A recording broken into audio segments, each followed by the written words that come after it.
کھجوروں کا اتوار یا پام سنڈے کیا ہے؟ کھجوروں کا اتوار یعنی پام سنڈے ایک ایسا تہوار ہے جسے دنیا بھر کے مسیحی یسوع مسیح کے یروشلم میں شاہانہ داخلے کی یادگاری کے طور پر مناتے ہیں۔ یہ دن یسوع مسیح کی صلیبی موت کے بعد جی اٹھنے سے 7 دن پہلے منایا جاتا ہے۔ متی 21 باب 1-11 آیت۔ نجات کے منصوبے کی تکمیل کا یہ سفر اپنے اختتام کو پہنچنے والا تھا۔ وہ کھوئے ہوئوں کو ڈھونڈنے اور بچانے آیا تھا۔ لوکا 19 باب 10 آیت۔ اور اب وہ وقت آ گیا تھا اور یہی وہ جگہ تھی جہاں نجات کا منصوبہ پایا تکمیل تک پہنچنا تھا۔ کھجوروں کا اتوار یسوع مسیح کی زمینی خدمت کے آخری 7 دنوں کا آغاز ہے۔ کھجوروں کا اتوار نجات کے عظیم منصوبے کا آغاز کرتا ہے جس کے لیے یسوع مسیح اس دنیا میں آیا۔ کھجوروں کے اتوار کا آغاز ہوتا ہے جب یسوع مسیح اپنے شاگردوں کے ساتھ یروشلم کے نزدیک زیتون کے پہاڑ بیت فگے کے پاس آتا ہے۔ یسوع مسیح 2 شاگردوں کو حکم دیتا ہے کہ سامنے گاؤں میں جاؤ اور وہاں تمہیں ایک گدھی کا بچہ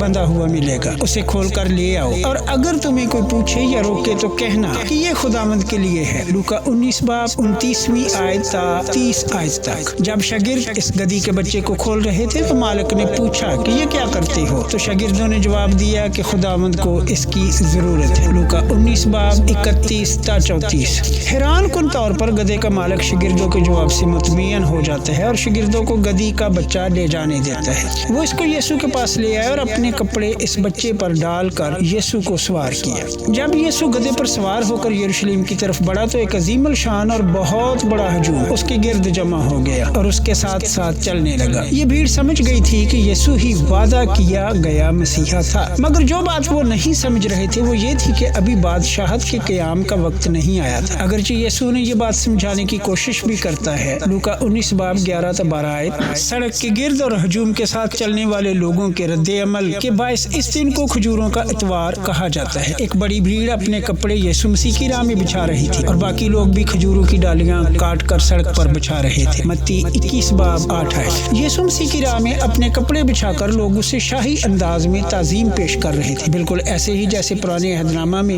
یہو بادشاہ کا استقبال کیا گیا۔ دوسری سلاطین 9 باب 13 آیت۔ یوحنا بھی بیان کرتا ہے لوگوں نے کھجوروں کی ڈالیاں کاٹی اور یسوع مسیح کی راہ میں بچھائی۔ یوحنا 12 باب 13 آیت۔ اس پہلے کھجوروں کے اتوار پر لوگ علانیہ طور پر یسوع کی تعظیم کر رہے تھے اور بھیڑ جو اس کے آگے آگے جاتی اور پیچھے چلی آتی تھی پکار پکار کر کہتی تھی ابن داؤد کو ہوشنا، مبارک ہے وہ جو خداوند کے نام پر آتا ہے، عالم بالا پر ہوشنا۔ متی 21 باب 9 آیت۔ یسوع مسیح کی تعظیم میں یہودیوں کا یہ ہجوم 118 زبور 25-26 آیت کا حوالہ دے رہا تھا جو کہ مسیح کی پیش گوئی کرتا ہے۔ بھیڑ میں سے بعض فریسیوں نے اس سے کہا، آئے استاد اپنے شاگردوں کو ڈانٹ۔ لوکا 19 باب 39 آیت۔ لیکن یسوع مسیح نے کسی کو نہ ڈانٹا بلکہ فریسیوں کو سچائی بتائی کہ میں تم سے کہتا ہوں اگر یہ چپ رہیں تو پتھر چلا اٹھیں گے۔ لوکا 19 باب 40 آیت۔ یسوع مسیح کے یروشلم میں داخل ہونے سے تقریباً 450 سال پہلے زکریا نبی اس کھجوروں کے اتوار کی بابت پیش گوئی کرتا ہے، اے بنت صیون تو نہایت شادمان، اے دختر یروشلم خوب للکار، کیونکہ دیکھ تیرا بادشاہ تیرے پاس آتا ہے، وہ صادق ہے اور نجات اس کے ہاتھ میں ہے، وہ حلیم ہے اور گدھے پر سوار ہے۔ زکریا 9 باب 9 آیت۔ پیش گوئی ہر لحاظ سے پوری ہو چکی تھی اور یہ خوشیاں منانے کا وقت تھا کیونکہ یروشلم کا بادشاہ یروشلم میں داخل ہو چکا تھا۔ بدقسمتی سے یہ جشن زیادہ دیر کے لیے نہیں تھا۔ یہودیوں کی یہ بھیڑ جو اپنے مسیحا کا استقبال کر رہی تھی وہ سب لوگ یہ سوچ رہے تھے کہ اب ان کا مسیحا انہیں سیاسی طور پر آزادی دلا کر دوبارہ ایک آزاد اور خود مختار قوم بنائے گا، لیکن یسوع مسیح انہیں سیاسی، ثقافتی یا قومی آزادی دینے نہیں بلکہ روحانی آزادی دینے آ رہا تھا، کیونکہ یسوع مسیح جانتا تھا کہ انسان کو جس چیز کی سب سے زیادہ ضرورت ہے وہ روحانی آزادی ہے۔